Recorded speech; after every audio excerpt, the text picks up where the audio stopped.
Welcome back to another episode of recapping 90 Day Fiance. We're on season 10, episode 13, and I'm in a super weird mood, y'all, so let's just get right into it. So you know what that means. Sit down, buckle up, and let's all go for a ride. Starting off with the couple I love to roast the most. We got Rob, only God can judge me, Warren, and Sophie, why are you still with him, Sierra? Why don't we roll a recap? Last episode, Mommy Dearest visited Rob's humble, and I mean humble, abode. The conditions were so shocking that she lost a couple of her brain cells. No, like it's a proper man cave. She accuses Rob of not being a real man because in the 2 years that they've been together, he has not been able to get a stable job or a nicer apartment. Now, Rob's already incredibly thin patience has rubbed away, and he is in full-on attack mode. Y'all just want to judge, and act like y'all been through it all. That's bull. Sophie's angry because she says that her mother came in being nothing but nice and nothing but respectful, and Rob immediately flipped out to being outraged and rude. Mummy Claire is about to Hulk out. So the two ladies decide to just abandon Rob, let him stew in a little corner, and go get some lunch for themselves. Rob is left alone with a chip on his shoulder growing bigger and bigger. He is playing the saddest song on the smallest little violin about how he has to do everything alone, as if the only thing keeping him from success is the fact that he doesn't have family with money, not his pessimism, bad attitude, negativity, unreliability, lack of motivation, self-centeredness, his victim mentality. You get the picture. Rob goes on to say that they don't know what it feels like to hold things down on their own. Sir, get a job. Get a job! He says it's an absolute slap in the face that these two ladies who do not know what it's like are out here telling him what he should be doing. But Rob, my man, to get a nicer place, you need money. To get money, you need a job. You don't have to come from privilege to have this information. That's just how it works. Sophie goes on to say that she feels like Rob is very jealous of her upbringing and that he harbors a lot of resentment towards her because of it. And honestly, it's totally okay to feel like the world has been unfair to you and that you feel like you've had to struggle more than other people. That's facts. The world is an unfair place and some people have to struggle more than others. But you can't look at your fiance and treat her like her experiences and her struggles are less valid than yours. Yes, money alleviates a lot of things for a person, but Sophie has had to go through a lot of things not related to finances. For example, being mixed-raced, racism, identity, being a woman, sexism, men who treat her like she doesn't know anything because she came from money. Sophie and Mommy leave, and Rob goes on to complain to us that Sophie is not on his side. Now they're just on the same team together, and they're making me sound stupid, and Rob better fix it. And that made me so angry because, Rob, you're not on Sophie's side. You cheat on her, you gaslight her, you embarrass her in public when your pride has been hurt, you judge her for things that are not in her control, and she's still next to you defending your crusty ass. How is that not being on your side? That is like blind faith levels of being on your side. I can't believe that the only thing that Sophie has ever asked of Rob so far is find a stable job, get an apartment with a bathroom inside. Oh, and not cheat. And this man is this fucking mad about it. Let's head back over to California to touch base with Clayton and Anali. Roll the recap. Clayton wants Anali to tell her father about them, and Anali shuts down and starts crying, leaving Clayton very confused. Anali has locked herself in the bathroom, and Clayton tells her that he loves her, and she thinks he doesn't understand, so please explain it to him so he can understand. I do appreciate that Clayton went to her with empathy and a desire to understand instead of calling her crazy like some other people would have done. Anali opens the door and basically tells Clayton to shut up. Solo quería saber que estás. Sí, solo quiero que dejes de hablar y ya. Anali is overwhelmed, she wants to go back home, and Clayton tries to get her to open up, but Anali just keeps shutting him down. And it's so frustrating that she won't explain the situation because I don't think Clayton is wrong for wanting his fiance to tell her father about their relationship that they've been in for 2 years, and they're about to get married. Anali says that if he keeps this up, that she would rather just break up with him because it's clear he does not understand her and most likely will not understand her in the future. And I'm like, if you do not explain something, of course he won't understand. Clayton goes on to explain so Anali can understand. You see how this works? that her hiding her relationship with him is triggering because he's been in relationships in the past where his partners have hidden him and ended up cheating on him. Anali is hesitant but says that she does want to make him happy and she's willing to make a social media post about them right now. She writes a super sweet caption and they hug it out, they cry it out, and I'm honestly so shocked that this went as positively as it did. Seriously. But man, just goes to show you that communication and being empathetic, powerful thing. So powerful that the seas have parted for Clayton to walk to safety. And by seas, I definitely mean Anali's legs. And by walk to safety, I definitely mean doing the devil's tango, the hot yoga, the matrimonial polka. It is a new day and we can finally reset this clock. The two seem to be in really high spirits. Voy a mostrarte cuánto feliz estoy. Podemos ver mi cola. Ay, Clayton. Ay, no. This is cute. It's weird, but it's cute. The pair head out for a bike ride around San Diego. Anali says that she could definitely see herself living here, and Clayton says that he can't right now since he can't afford living here with both her and his mom, and Anali's heart drops that he's even considering moving out here with his mom. ¿Que vamos a ponerla en otro closet? No, absolutamente no. They discuss their wedding, and Anali says that she wants some cultural aspects to their wedding, like guinea pigs, a llama. Clayton is concerned because a lot of what Anali wants will basically blow their budget. Clayton wants to recruit his sister to help with the wedding since she's been married and divorced 3 times, so she's pretty much an expert. It's hard to imagine someone with more experience than this. That's so bad. I shouldn't have said it. So they give her a call and see if she can finish setting things up for their wedding since they're now on vacation. Anali asks her if she would be willing to plan her bachelorette party for her, and if she is, please do not skimp on the strippers. I need a person in a guinea pig costume. We also need potentially a llama or an alpaca, whichever is available. And Brandy looks hella annoyed, and I get why. So now I'm doing your bachelorette party, your cake, got your photographer. I feel like you're just throwing everything on the plate for me. Brandy hangs up on them. They call her back. She buttons them. And she should. Anali can't understand why Brandy hung up on them, and neither can Clayton. And I can't believe that they don't see how this is such a big ask. Enough of that madness. Let's hop on a plane, fly to the other side of the country, to my neck of the woods, the R.O. motherfucking C. Roll the recap. So last episode, Ashley made Manuel's best friend Jonathan play therapist as they unloaded all of their problems onto him. They aired all of their disagreements about their money and put little Jonathan right in the middle to help mediate. So Ashley steps aside to talk to the cameras to say that she is so hurt that it's a slap in the face to be saying that she is not supporting him when she is paying for his clothes, his food, money to his family, the K-1 visa, the wedding, etc., etc., etc. She heads back to the table and says, let's just go ahead and bring Jonathan back to the airport. So Manuel is kind of like tailing the two of them as they're heading to the car. And Manuel says, I just don't want any problems. And Ashley says, if you don't want problems, watch what comes out of your mouth. Manuel continues acting like a stubborn little child who has to have the last word. Eres perfecta. Ciao. Ashley goes to tell him, you hurt my feelings. And Manuel says, no, you just think I did. And then he goes on to tell her to stop acting crazy. Ashley walks away and I am like, girl, I hope you do not come back. Leave him there. Manuel tells us that he does not think he did anything wrong. Jonathan encourages Manuel to just say sorry and for them to try and just forgive each other and move forward. So Manuel does actually say sorry and he asks Ashley what he can do. Ashley takes him back to the coffee shop, and instead of grabbing a drink for them to sit down, sip together, and hash out their problems with words, she brings him into the bathroom and decides to fuck.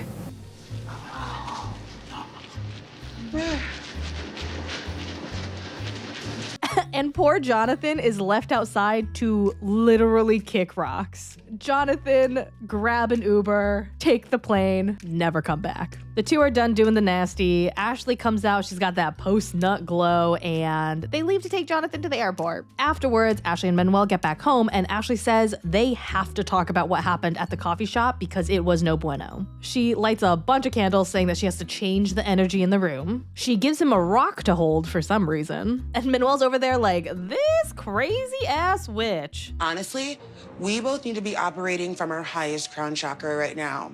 And we were kind of operating from our root chakra at the coffee shop. So Ashley gets all up in his chakras, and do I think that this is kind of like, hokey? Yes. But if lighting some sage makes you feel like you can be a better person, then light that sage, honey. I am not here to stop you. She has him hold that rock.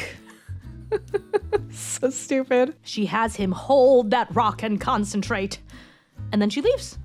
So I guess when Ashley said they needed to communicate, she meant communicate through the spirit transom. Ashley leaves Manuel with his rock, and she heads to a dance studio where she's gonna learn a sexy dance for Manuel for the wedding. So after they've sweat a sufficient amount, Ashley sits down with her friends and starts to spill the most repetitive tea. She goes on to talk about how Manuel and her had argued at the coffee shop, and then how they made up at the coffee shop. Ashley justifies going through with the marriage by saying Manuel gives her the love that she wants, and that is good enough for now, and the rest of the shit, they can sort it out after they get married. Which is insane! She asks her friends, just trust me to make the right decision, and if I'm wrong, just pick up the pieces afterwards. Enough of that madness. Let's head on over to Maldova to touch base with Nikki and Justin, the couple that I'm kinda getting sick and tired of. Roll the recap. So Justin had told Nikki that he wants to have a threesome. It is his dream. And Nikki says, nope.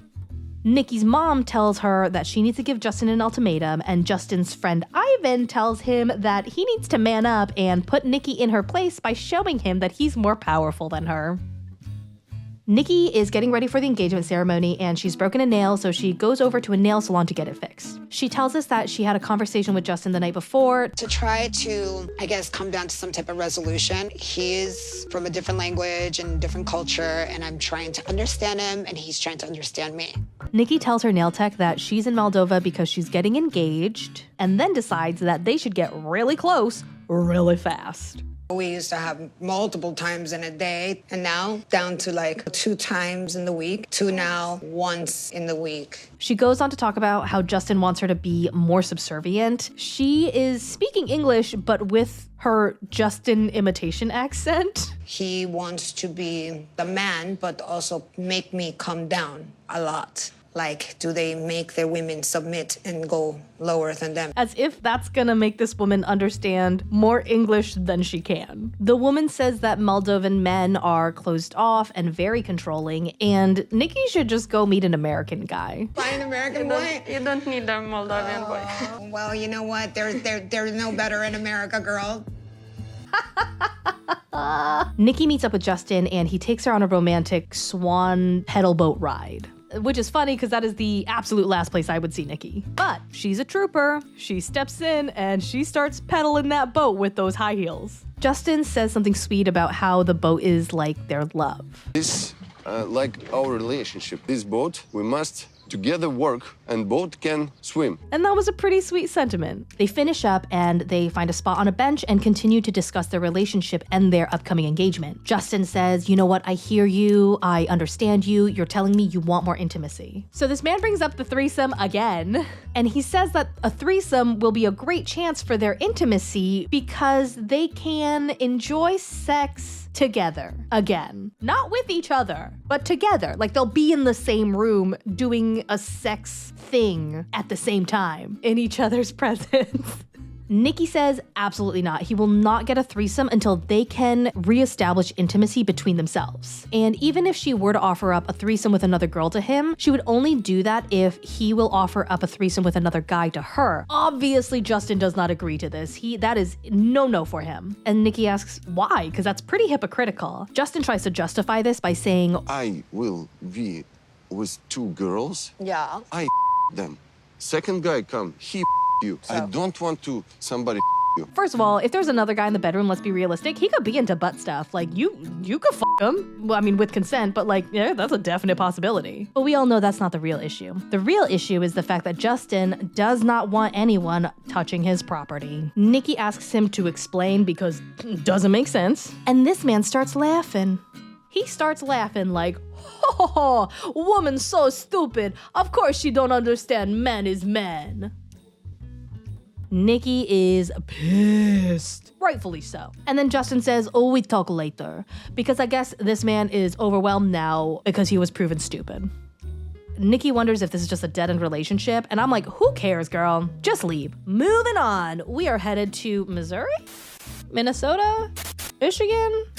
I don't remember where any of these people live. We're heading on over to Sam and Citra. Recap! Last episode, Sam introduced Citra to his mom, who is not super keen on the idea of Sam converting to Citra's faith, but is absolutely okay with the idea of Citra converting to hers. Sam and Citra are headed out for a night on the town when they run into Sam's dad watering a dry patch of grass. They ask him what he's doing, and he says, "You know what? One night I heard some really heavy footsteps on the roof, and the next day, patch of grass. You know what that means? Aliens."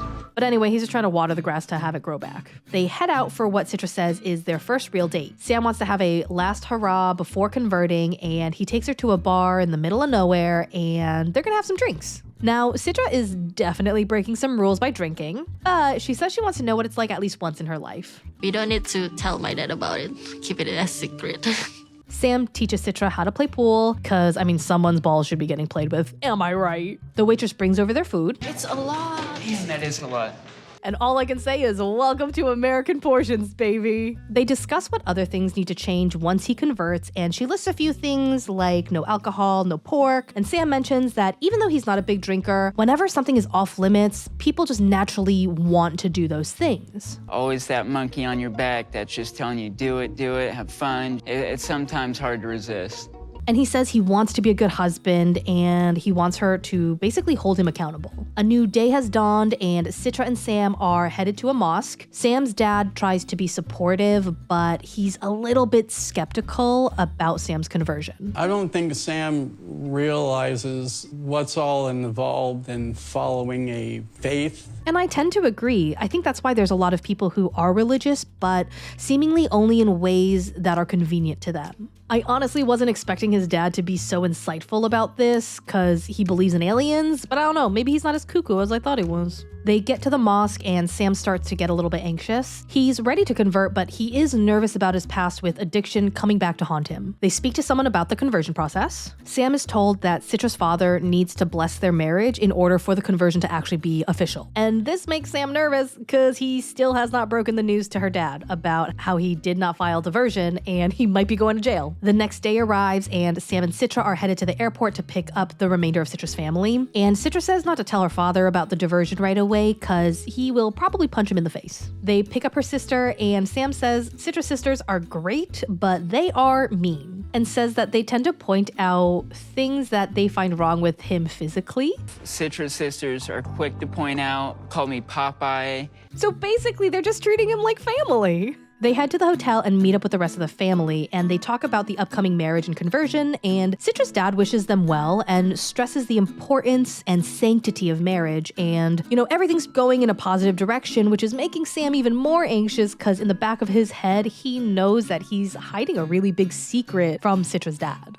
All right, my Panda Pals, that is it for this recap. Let me know your thoughts below. Was there anything in this episode that surprised you? Was there anything in this episode that didn't surprise you? Thank you so much for joining, and as always, thanks for not letting me ride this train wreck alone. Bye.